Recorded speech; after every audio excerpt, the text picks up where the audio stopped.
Hi friends, welcome to our channel Learn Easy Cooking. இப்போ நம்ம சேனலில் பார்க்கக்கூடிய ஒரு ரெசிபி வந்து ஒரு வெரைட்டி ரைஸ் ரெசிபி தாங்க.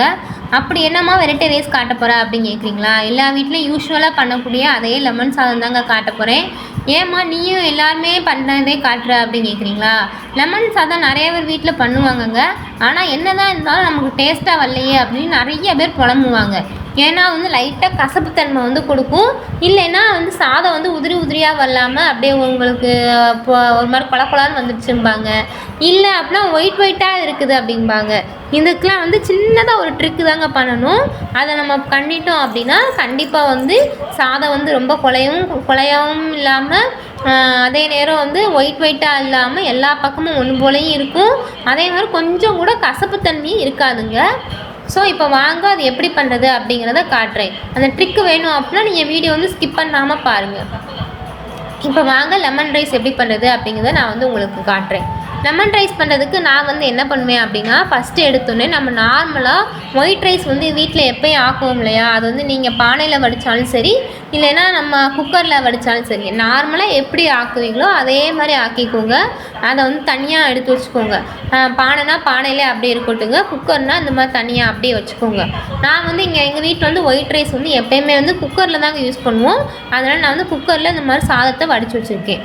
அதுக்கடுத்து என்ன பண்ணணும் அப்படின்னா, லெமன் வந்து நம்மளுக்கு எவ்வளோ லெமன் நீங்கள் எடுத்துருக்கிற லெமனை பொறுத்துங்க. ஒரு சில லெமனில் பெருசாக இருக்கும், சாறு வந்து நிறையாவே இருக்கும். அந்த லெமனை பொறுத்து நீங்கள் வந்து டேஸ்ட் பார்த்துக்கோங்க, எவ்வளோ புளிப்பு இருக்குது என்னங்கிறத. அந்த லெமனை வந்து நல்லா புழிஞ்சு அந்த கொட்டையெல்லாம் எடுத்துருங்கங்க. ஒரு கொட்டை கூட இருக்கக்கூடாதுங்க. அந்த கொட்டை எதுவுமே இல்லாமல் அந்த சாறை மட்டும் நல்லா எடுத்து ஒரு பவுலில் போட்டு வச்சுக்கோங்க. அது கூடவே கொஞ்சமாக மஞ்சத்தூள் போட்டு வச்சுக்கோங்க. அவ்வளோதான், இதை தனியாக வச்சுக்கோங்க. அதுக்கடுத்து வந்து தாளிக்கிறதுக்கு வந்து நான் வந்து இங்கே என்ன யூஸ் பண்ணியிருக்கேன் அப்படின்னா, நான் வீடியோவில் வந்து இப்போதைக்கு வந்து கடுகு உளுந்த பருப்பு, வத்தல், கருவேப்பிலை இது மட்டும்தாங்க போட்டு தாளித்து யூஸ் பண்ணியிருக்கேன் வீடியோவில் வந்து. ஆனால் வந்து இது கூட வந்து உங்கள் வீட்டில் வந்து கடலைப்பருப்பு, குழம்பு கடலைப்பருப்பு இருக்கு இல்லையா, அது அப்புறம் சாப்பிட்ற கடலைப்பருப்பு இருந்தால் அது கூட போடலாங்க. இதை விட முந்திரி பருப்பு போட்டோம் அப்படின்னா இன்னுமே டேஸ்ட்டாக இருக்குங்க. ஸோ உங்கள்கிட்ட இது எந்த இது இருக்கோ அதை வந்து யூஸ் பண்ணிக்கலாம். இல்லை ஏதாவது ஒன்று இல்லை அப்படின்னா அதை ஆப்ஷனலாக விட்டுறலாங்க. ஸோ என்ன இருக்கோ அதை யூஸ் பண்ணிக்கோங்க. அதையும் ரெடியாக எடுத்து வச்சுக்கோங்க. இப்போ வாங்க இது எப்படி பண்ணுறது அப்படிங்கிறத காட்டலாம். எல்லாத்தையும் தேவையான பொருட்கள் எல்லாம் எடுத்து வச்சுக்கிட்டிங்களா? அதுக்கடுத்து வந்து இந்த மாதிரி ஒரு பேனை அடுப்பில் வைங்க. அந்த அடுப்பில் வச்சதுக்கப்புறமா லைட்டாக எண்ணெய் ஊற்றுங்க. எண்ணெய் வந்து இதுக்கு ரொம்ப தேவைப்படாதுங்க, லைட்டாக ஊற்றினாலே போதும். இப்போ புளியோதரை இதுக்கெலாம் வந்து எண்ணெய் நிறையாவே செலவாகும். ஆனால் இதுக்கு வந்து ரொம்ப எண்ணெய் தேவையில்லை. 1 ஸ்பூன் அந்தளவுக்கு ஊற்றினாலே போதுங்க. ஊற்றிட்டு நம்ம என்ன தாளிப்புக்கு என்ன எடுத்து வச்சுருக்குறோமோ, நான் வந்து இங்கே நான் முதலே சொன்ன மாதிரி கடலைப்பருப்பு உளுந்தம்பருப்பு மட்டும்தான் எடுத்து வச்சுருக்கேன். அதை அப்படியே போடுங்க. அது நல்லா பொன்னிறமாக கடுகுலாம் வெடித்து வரணும். உளுந்தம்பருப்பு நல்லா பொன்னிறமாக வரணும். சப்போஸ் கடலைப்பருப்பு யூஸ் பண்ணுறீங்க அப்படின்னா அதுவும் நல்லா கோல்டன் கலரில் வரணும். அந்தளவுக்கு அது வந்து எண்ணெயில் நல்லா வறுத்து விடுங்க. அது நல்லா வறுத்ததுக்கப்புறமா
இப்போ தாங்க நான் சொன்ன அந்த ட்ரிக்கே வருது. அந்த கசப்புத்தன்மை இல்லாமல் வர்றதுக்கு என்ன ட்ரிக்கு அப்படின்னா, இப்போ வந்து அந்த பருப்பெல்லாம் நல்லா பொரிஞ்சு வந்ததுக்கு அப்புறமா தான் அந்த லெமன் சாறு நம்ம எடுத்து வச்சுருக்கோம் இல்லையா, அதை அப்படியே வந்து ஆட் பண்ணுங்கள். ஆட் பண்ணி ரொம்ப நேரம் மடன்னு கொதிக்க விட்றாதீங்க. ஆட் பண்ணி லைட்டாக அப்படியே முறையாக வரும் இல்லையா, நம்ம ரசத்துக்குலாம் எப்படி நுரையாக வர்றதோடனே நம்ம இறக்குவோம் இல்லையா, ரசம் எப்படி நம்ம வந்து ரொம்ப நுரக்கூடிச்சு அப்படின்னா அது வந்து வீர்த்து போயிரும்பாங்க. அதே மாதிரி வந்து இது ரொம்ப மடமடம் கொதிச்சிருச்சு அப்படின்னாலே அந்த இது வந்து கசப்புத்தன்மையோடு தாங்க இருக்கும். அதான் அந்த ட்ரிக்குங்க.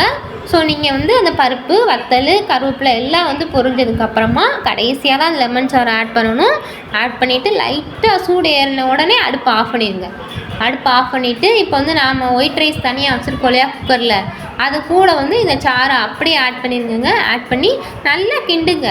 சாதமும் நல்லா சூடாக இருக்கும்போது, இதுவும் சூடாக இருக்கும்போது நம்ம லைட்டாக கிண்டணும் அப்படின்னாலே அது வந்து ஆட்டோமேட்டிக்காக ஒயிட்டாக இல்லாமல் நம்மளுக்கு ஈவனாக அந்த சாறு எல்லா ரைஸ்லேயும் பட்டு நல்லா ரைஸும் ஒன்று போல தாங்க வரும். இப்போ இது வந்து ரொம்ப உதிரியாகவும் இல்லை பார்த்தீங்களா, குலைவாகவும் இல்லை.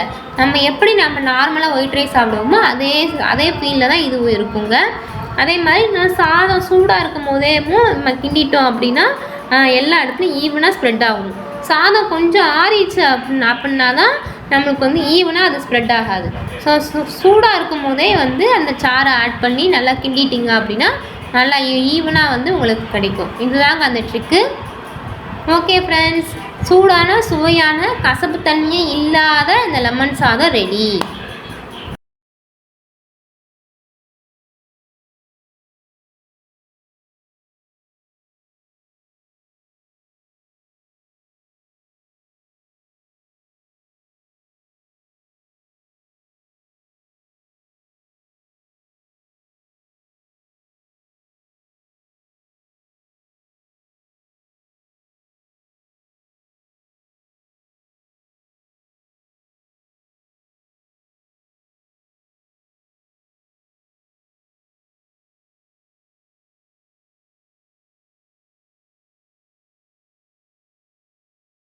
ஓகே ஃப்ரெண்ட்ஸ், இது நீங்களும் கண்டிப்பாக உங்கள் வீட்டில் ஒரு நாள் ட்ரை பண்ணி பார்ப்பீங்கன்னு அப்படின்னு நம்புகிறேன்.